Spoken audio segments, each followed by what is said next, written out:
ഇന്ന് ഞാൻ നിങ്ങളോട് സംസാരിക്കാൻ പോകുന്നത് നിമിഷപ്രിയ എന്ന പേരുള്ള യമനിൽ തൂക്കുകയർ കാത്തുകിടക്കുന്ന ഒരു സ്ത്രീയുടെ അപ്ഡേറ്റ് ആണ്. എക്സ്ക്ലൂസീവ് അപ്ഡേറ്റ് ആണ് എന്ന് വേണമെങ്കിൽ പറയാം. നിമിഷപ്രിയ നമ്മൾക്ക് സുപരിചിതമായിട്ടുള്ള പേരാണ്. കാരണം വളരെ കാലങ്ങളായിട്ട്, ഏകദേശം മാസങ്ങളായിട്ട് സോഷ്യൽ മീഡിയയിൽ ഭയങ്കരമായിട്ട് കറങ്ങിക്കൊണ്ടിരിക്കുകയാണ്. അതായത് നിമിഷപ്രിയ ക്യാമ്പയിൻസും അതുപോലെ തന്നെ നിമിഷപ്രിയ സേവ് മിഷൻസ് ഒക്കെ ആയിട്ട് നമ്മൾ ഒരുപാട് ഫെമിലിയർ ആയിട്ടുള്ള ഒരു പേരാണ്. ഞാനിതിന് മുന്നേ വീഡിയോ ചെയ്തൊരു ടോപ്പിക്കും കൂടെയാണിത്. അപ്പം നിമിഷപ്രിയന്റെ കേസ് ഞാൻ ചുരുക്കി ഒന്ന് പറയാം. നിമിഷപ്രിയ ഒരു നഴ്സാണ്, യമനിൽ ജോലി ചെയ്യുകയായിരുന്നു. ഏകദേശം 2017 തൻ്റെ കൂടെ ബിസിനസ് പാർട്ട്ണറായിട്ട് വർക്ക് ചെയ്യുന്ന മസൂദ് എന്ന പേരുള്ള ഒരു യമനി പയ്യനെ കൊലപ്പെടുത്തുകയും വളരെ ക്രൂരമായ രീതിയിൽ കൊലപ്പെടുത്തിയിട്ട് ശരീരഭാഗങ്ങൾ മുറിച്ചിട്ട് അത് ഒരു കവറിൽ കെട്ടി വാട്ടർ ടാങ്കിൽ ഇറക്കി എന്നുള്ളതാണ് നിമിഷപ്രിയ ചെയ്ത തെറ്റ്.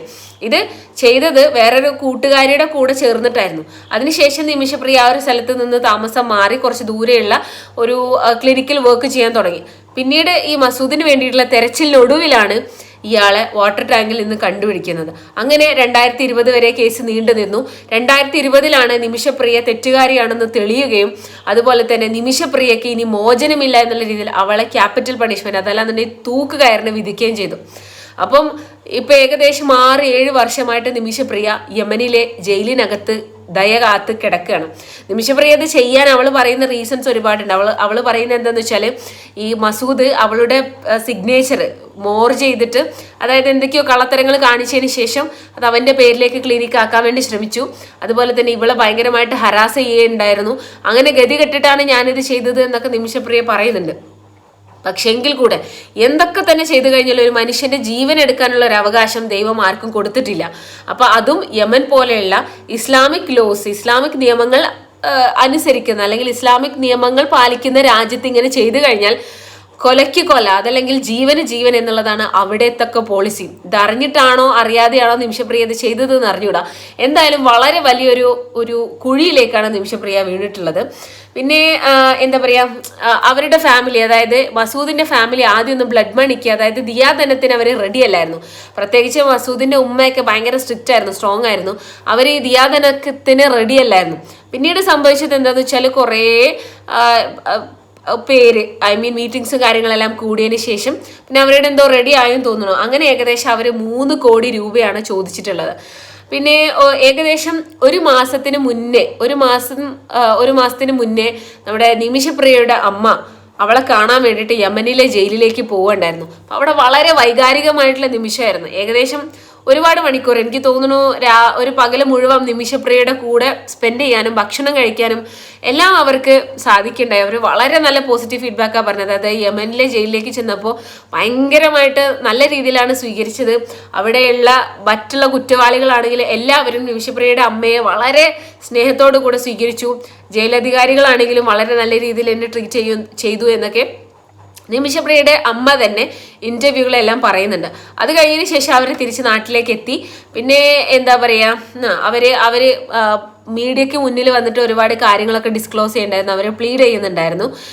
അങ്ങനെ നമുക്ക് ചെറിയൊരു പ്രതീക്ഷയൊക്കെ ഉണ്ടായിരുന്നു. അവർ പോയിട്ട് അവരുടെ ഗോത്രത്തിലെ തലവനോടും അതുപോലെ അവിടുത്തെ കുടുംബത്തിനോടൊക്കെ സംസാരിക്കണം എന്നൊക്കെയുള്ള ഒരു പ്രതീക്ഷയോട് കൂടിയായിരുന്നു അമ്മ പോയിട്ടുണ്ടായിരുന്നത്. അപ്പം എന്നാലും അവർക്ക് നല്ലൊരു പ്രതീക്ഷ ഉണ്ടായിരുന്നു.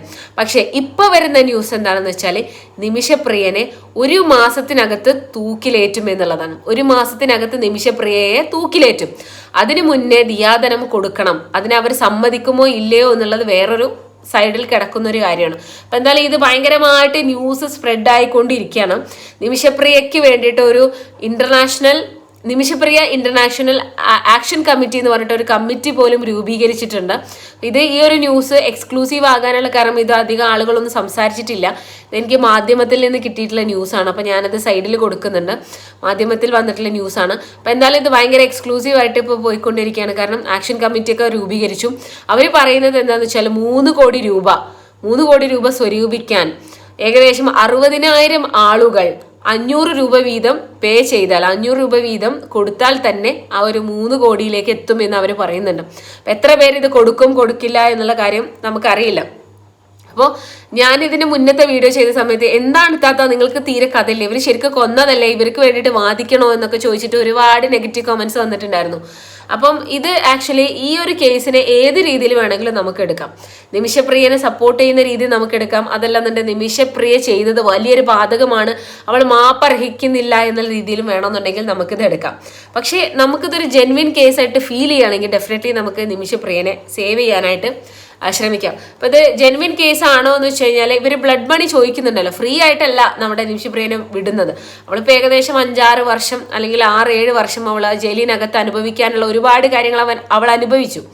പിന്നെ അതിനുശേഷം അവർ ബ്ലഡ് മണി ചോദിക്കുന്നുണ്ട്. ആ ബ്ലഡ് മണി കൂടെ കൊടുത്തു കഴിഞ്ഞാൽ എനിക്ക് തോന്നുന്നു നിമിഷപ്രിയക്ക് മോചനം കൊടുക്കാന്ന്. കാരണം അവരനുഭവിക്കുന്ന ഒരു സ്ട്രെസ്, അവരനുഭവിക്കുന്ന ടെൻഷൻ, തൂക്കുകയർ മുന്നിലുണ്ട് എന്ന് ആലോചിച്ച് ജീവിക്കുന്ന ഒരാളുടെ ജീവിതം തന്നെയാണ് അയാൾക്ക് കിട്ടുന്ന ഏറ്റവും വലിയ ശിക്ഷ എന്ന് ഞാൻ വിശ്വസിക്കുന്നു. നിമിഷപ്രിയ ചെയ്തത് നമുക്ക് ഒരിക്കലും ന്യായീകരിക്കാൻ പറ്റുന്നൊരു കാര്യമല്ല. പക്ഷേ അവൾക്ക് ജീവിക്കാനൊരവസരം ദൈവം മുന്നിലിട്ട് കൊടുക്കുന്നുണ്ടെങ്കിൽ അതിന് നമുക്കൊരു നിമിത്തമാകാൻ സാധിക്കും എന്നുണ്ടെങ്കിൽ നമുക്ക് എന്തായാലും അതിന് സഹായിക്കണം. അബ്ദുൾ റഹീമിന് വേണ്ടിയിട്ട് നമ്മൾ അത്രയും കോടി രൂപ സ്വരൂപിച്ചിട്ടുണ്ടെങ്കിൽ നിമിഷപ്രിയക്ക് വേണ്ടിയിട്ട് നമ്മൾക്ക് കൈകോർക്കാനായിട്ട് സാധിക്കും. മനുഷ്യത്വം കേരളത്തിൽ മരിച്ചിട്ടില്ല എന്നുള്ളതിനുള്ള എക്സാമ്പിളാണ് നമ്മൾ ചെയ്യുന്ന ഇതുപോലെയുള്ള സാമൂഹിക പ്രവർത്തനങ്ങൾ.